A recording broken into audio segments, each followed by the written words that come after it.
6 news కి స్వాగతం. దుత్తలూరు మండలం నర్రవాడ గ్రామంలో వెలిసి ఉన్న శ్రీ వెంగమాంబ పేరంటాల అమ్మవారి బ్రహ్మోత్సవాల్లో భాగంగా 3వ రోజు పసుపు కుంకుమ కార్యక్రమం, తదుపరి అమ్మవారి కళ్యాణోత్సవం కన్నుల పండుగగా కమనీయంగా నిర్వహించారు. అమ్మవారికి ఉదయగిరి శాసనసభ్యులు శ్రీ కాకర్ల సురేష్ పట్టు వస్త్రాలు సమర్పించారు. ఉదయాన్నే అమ్మవారికి గురవయ్య నాయుడు దంపతులకు అభిషేక కార్యక్రమాలు జరిపించారు. ప్రత్యేక పూజలు నిర్వహించి కళ్యాణ వేదికపై అధిష్టింపచేశారు. వేద పండితులు అమ్మవారి కళ్యాణాన్ని శాస్త్రోక్త విధంగా జరిపించారు. ముందుగా అమ్మవారి చరిత్రను వివరిస్తూ భక్తులకు తెలిపారు.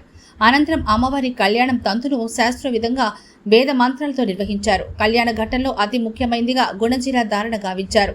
తదుపరి మాంగళ్య ధారణ గావించారు. మాంగళ్యాన్ని భక్తులందరికీ దర్శించే విధంగా దర్శన భాగ్యం కలిగించారు. కళ్యాణంలో చివరిగా ముత్యాల తలంప్రాలను పోశారు.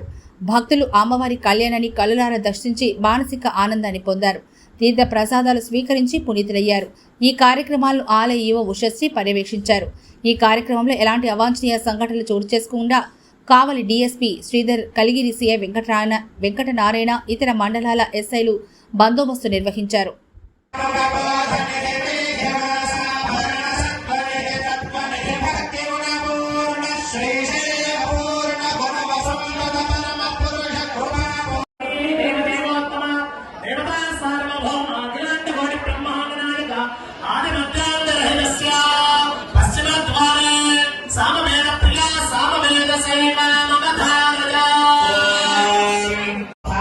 చెప్పుకోవాలంటే గౌరీ పూజ కార్యక్రమం చేస్తారు.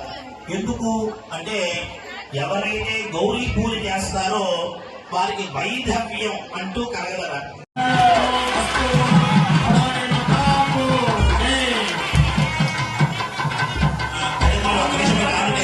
చిన్న మాట చెబుతాక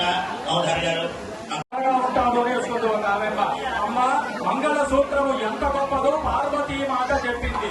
దేవతలు రాక్షసులు పాల సముద్రాన్ని